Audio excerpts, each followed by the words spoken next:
Hello दोस्तों, welcome back once again to our channel billion education. My name is Yash और साथियों आज हम पढ़ने वाले हैं पीरियोडिक टेबल के एक्सरसाइज नंबर 2 को।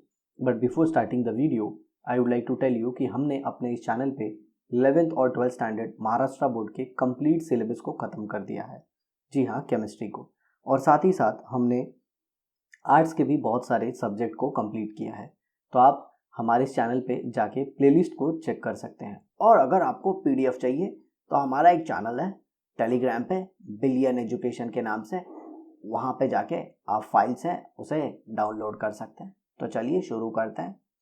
तो यहाँ पे पहला क्वेश्चन क्या है, right the outer electronic configuration of the following using orbital notation.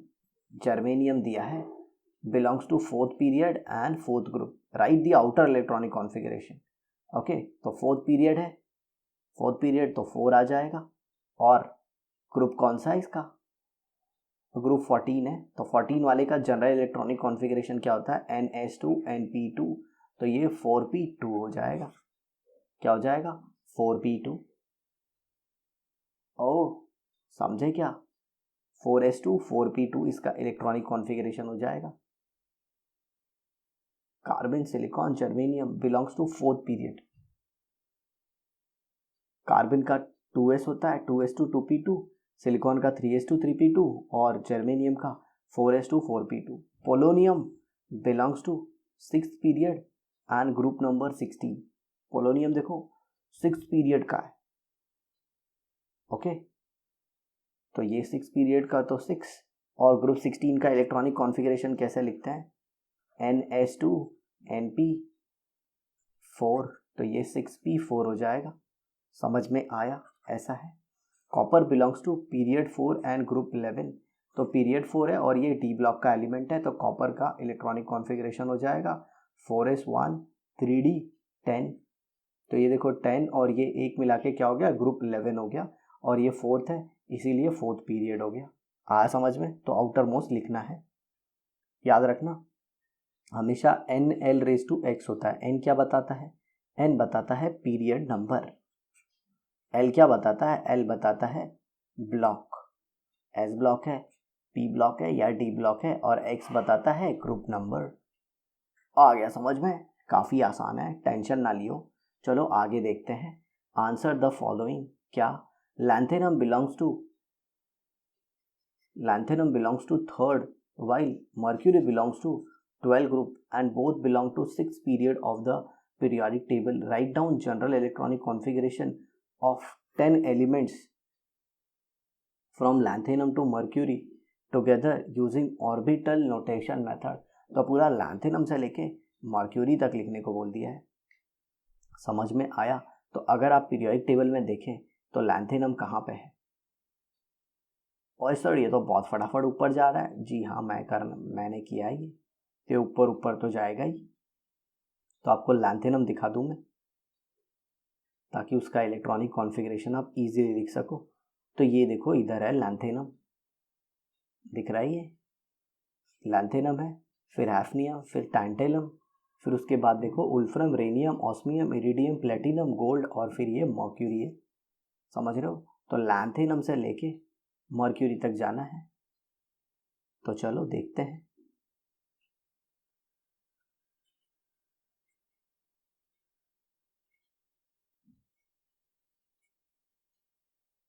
ओ ये कैपिटल आर नहीं, ये तो स्मॉल आर होगा। ये हो गया, ठीक है। अब इधर देखो, इसके बाद कौन सा होता है?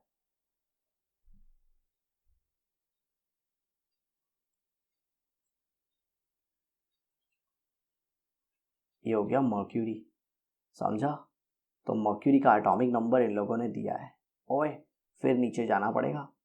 ये क्या ऊपर नीचे बार बार ऊपर नीचे हो रहा है? जो भी है दोस्तों, क्या करें, करना पड़ता है। नहीं तो मर्क्यूरी का इलेक्ट्रॉनिक जो कॉन्फ़िगरेशन है वो कैसे लिखेंगे? एटॉमिक नंबर पता होना चाहिए। तो यहाँ पे एटॉमिक नंबर तो नहीं दिया है, लेकिन हम लोग खुद से लिख सकते हैं। इधर देखो, जिंक में आपको 18 ऐड करना होगा। तो जिंक में 18 ऐड करने के बाद 48 प्लस 32, तो ये हो जाएगा 80। समझ में? ये कितना हो जाएगा? ये हो जाएगा 80 हो जाएगा। समझ में आया? तो ये क्या हो जाएगा? 79, ये 78, ये 77, ये 76, ये 75, ये 74, ये 73 और ये 72। और 71 माइनस 14 करोगे तो कितना आएगा? 71 माइनस 14, ओके 10 माइनस करोगे तो 61 हो जाएगा, 4 माइनस करोगे तो 57 आ जाएगा। तो ये 57 हो जाएगा। ठीक है, तो क्या हमें इनका पूरा इलेक्ट्रॉनिक कॉन्फ़िगरेशन लिखना है? जरा एक बार देख लेते हैं। Write down the general outer electronic configuration of the 10 elements. Outer लिखना है सिर्फ। तो ये कौन से पीरियड में है? ये 6th पीरियड में है, 6th पीरियड में, ओके। और अगर इसी के पहले अगर आप देखें तो 54 आता है। 54 कौन है? Inert gas, helium, neon, argon, krypton, xenon. Xenon हो जाएगा ये जेनॉन, ओके। तो इसका आउटर इलेक्ट्रॉनिक कॉन्फ़िगरेशन हो जाएगा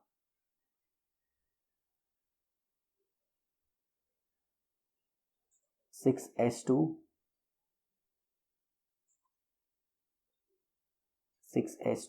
5d1 हो जाएगा। ये 6s2 5d1 और इसका क्या हो जाएगा? इसका हो जाएगा 6s2 5d2। इसका सबका 6s2 आएगा। तो 6s2 सब में कॉमन है, बाकी d का मैं लिखते जाता हूँ। ये आ जाएगा 5d3, ये 5d4, ये 5d5, ये 5d6, ये 5d7, ये 5d8 और ये 5d9। लेकिन ये क्या हो जाता है? 5d10 और ये भी 5d10 हो जाता है। इसमें आ जाता है 6s1, ओके। और कहाँ पे आता है? और कहाँ पे आता है? यहाँ पे भी आएगा, ओके। ये हो जाएगा 6s1 5d5 हो जाएगा। बाकी ये 6s2 5d5 ही रहेगा, बाकी सारे नॉर्मल होंगे। याद रखियो, ये इलेक्ट्रॉनिक कॉन्फ़िगरेशन लिख दिया मैंने इन शॉर्ट में। सर ये सब कैसे किया? अरे बहुत सिंपल है। आपको लिखने के लिए एटॉमिक नंबर याद रखना चाहिए, और जो ट्रिक है वो क्या, ये सारे 6th पीरियड के हैं। और ये कौन सी सीरीज़ का है? 5D सीरीज़ का। कौन सी सीरीज़ का? 5D series. ये पूरी सीरीज़ 5D है, ये पूरी लेफ़्ट टू राइट। तो देखो 5D का। और फिर उसके बाद आप सबको पता होना चाहिए कि ये जो उल्फ्रम है, ओके, ये जो आता है ये क्रोमियम के नीचे आता है। और क्रोमियम का आपको पता है ये 4s1 3d4 होता है। क्रोमियम का क्या होता है? 4s1 3d4। तो 4s2 3d4, तो 4s का एक इलेक्ट्रॉन जो है वो जंप कर देता है किसमें? 3d में, ऐसे। तो ये हो जाता है 4s1 3d5। ठीक उसी तरह से यहाँ पे भी मैंने किया। 6s2 5d4 होना चाहिए था, लेकिन 6s1 5d5 लिख दिया। ठीक है, चलिए अभी आगे देखते हैं। Ionization enthalpy of lithium is 520 kilojoule per mole, while that of fluorine is 1681 kilojoule per mole. Explain. देखिए सिंपल सी बात है। अगर आप लेफ्ट से राइट जाएंगे, लेफ्ट से right, on moving from left to right, size decreases, मतलब ये जो एटम का साइज है ये छोटा होते जाता है। तो जब आप लिथियम की बात करते हैं तो लिथियम का साइज बड़ा होने की वजह से न्यूक्लियस का अट्रैक्शन बाहर वाले इलेक्ट्रॉन पे कम होता है।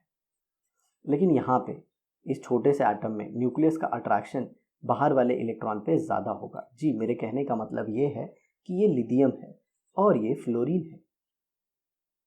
तो एक लिथियम है, एक फ्लोरीन है, यहाँ पे अट्रैक्शन ज़्यादा, इसीलिए आयनाइजेशन एंथैल्पी भी ज़्यादा। What is ionization enthalpy? इस इलेक्ट्रॉन को बाहर निकालने के लिए लगने वाली एनर्जी, ओके, मतलब आउटर मोस्ट शेल में जो इलेक्ट्रॉन है उसको बाहर निकालने वाली एनर्जी, उसी को हम लोग क्या कहते हैं? Ionization enthalpy. तो किसमें आपको ज़्यादा एनर्जी लगेगी?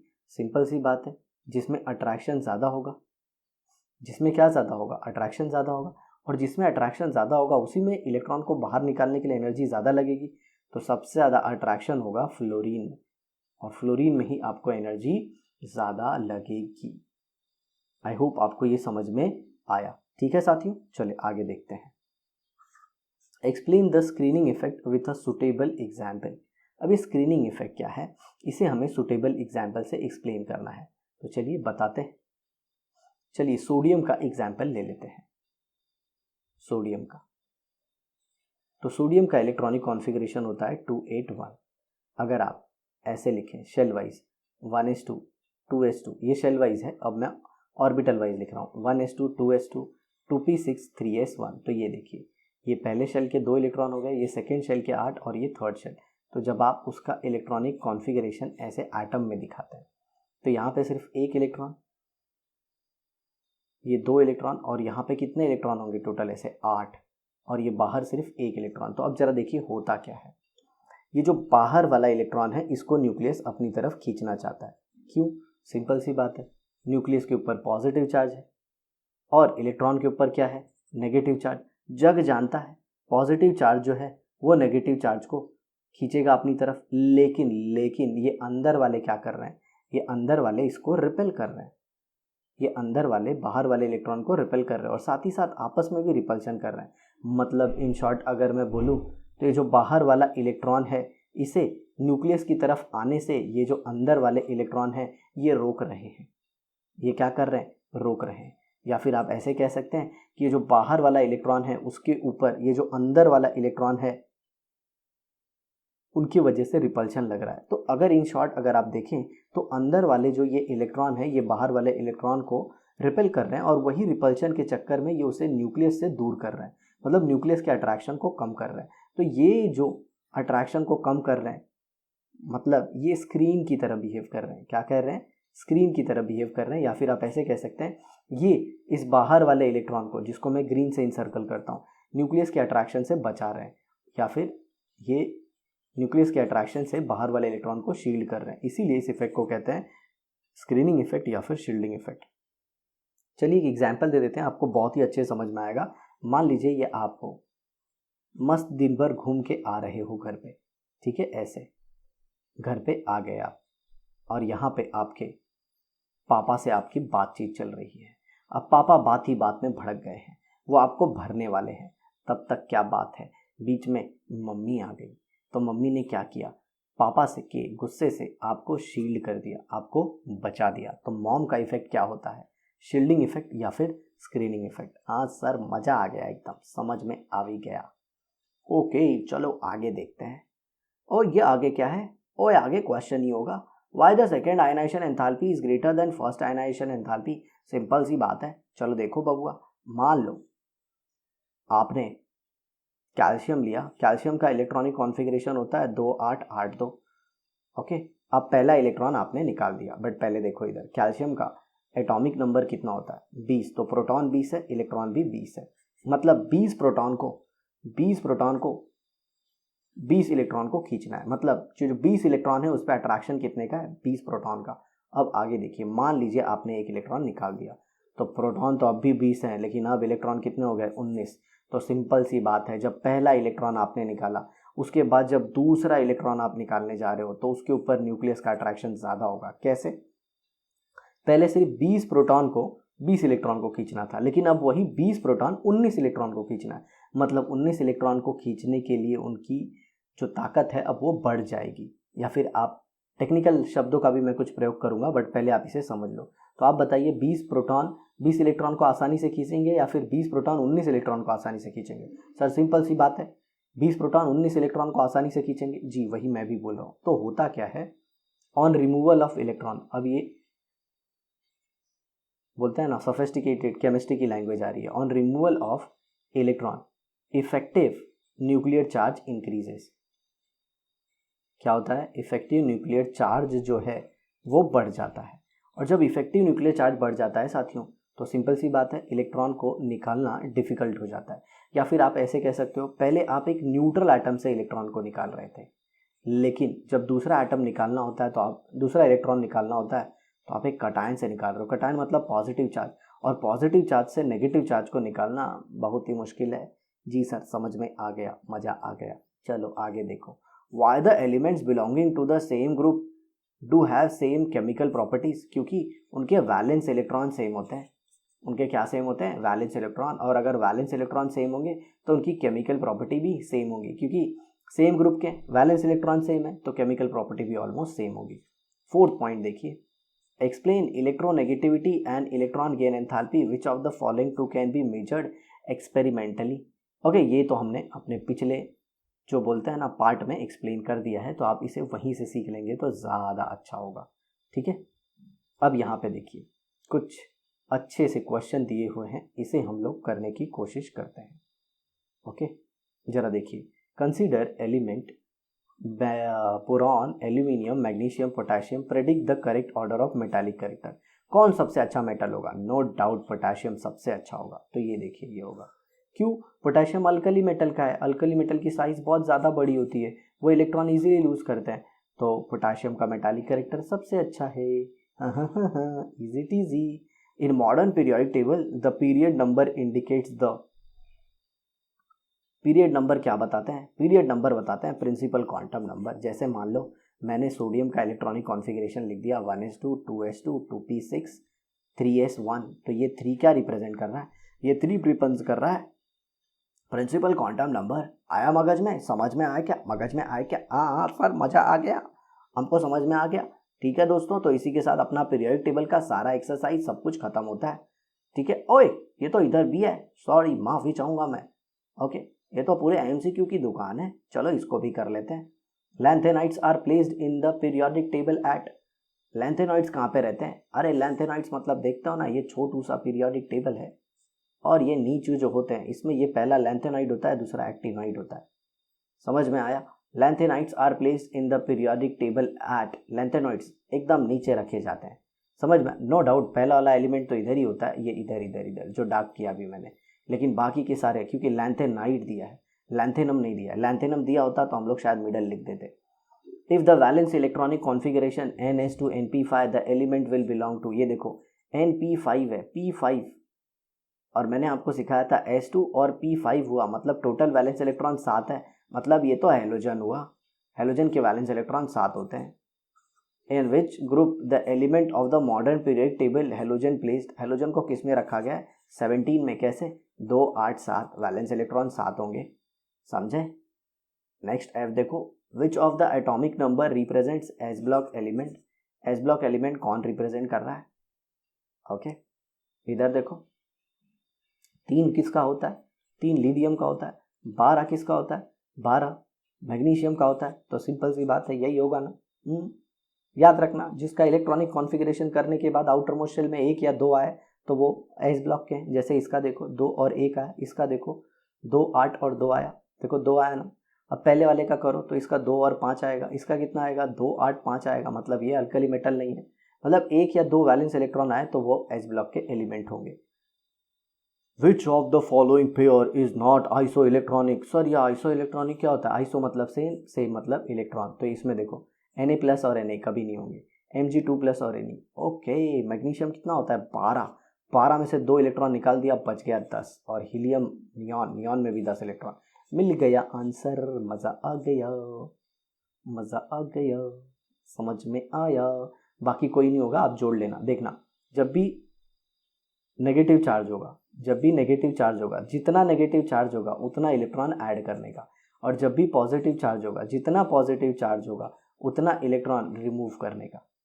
समझ में आया? पॉजिटिव चार्ज के लिए इलेक्ट्रॉन रिमूव करने का, नेगेटिव चार्ज के लिए इलेक्ट्रॉन ऐड करने का। विच of the following pair of element has a similar property? तो इलेक्ट्रॉनिक कॉन्फ़िगरेशन चेक कर लो, 2 8 10 और ये 3 हो गया, इसका कितना आ जाएगा? 2 8 18 और ये 8, ओ 10 और ये 28 हो गया, और ये 3 हो गया। ओ ये तो सही लग रहा है। अब ये देखो, ये 2 8 1 आ जाएगा, ये कितना आ जाएगा? ये आ जाएगा 2 8 8 आ जाएगा। नहीं, इसका तो बिल्कुल सेम नहीं होगा, इसका होगा 2 8 2 और इसका होगा 2 8, ये भी नहीं होगा। ये कितना होगा? ये हो जाएगा 2 8 21 है ना, तो 21 तो स्कैंडियम का होगा। 8 1 मतलब 2 8 9 1 होगा, और इसमें 2 8 18 कितना हो गया? ये 28 और ये 5, नहीं, तो पहला वाला ऑप्शन होगा, क्योंकि वैलेंस इलेक्ट्रॉन सेम होंगे ना तो प्रॉपर्टी भी सेम होंगे। समझे प्यारे दोस्तों? ओके, तो बचे हुए जो क्वेश्चन है ना उसको अपन बाद में करेंगे। समझ में आ रहा है? नेक्स्ट एपिसोड में, वरना ये एपिसोड जो है ना बहुत ही बड़ा हो जाएगा, फिर तुम लोग बोलोगे सर छोटा छोटा बनाओ ना। तो अगर दोस्तों आपको वीडियो पसंद आई है तो ज़रूर शेयर करना, समझे, अपने दोस्तों के साथ, और बता देना सबको कि आपने ये सब कुछ सीख लिया है। चलिए बाय बाय।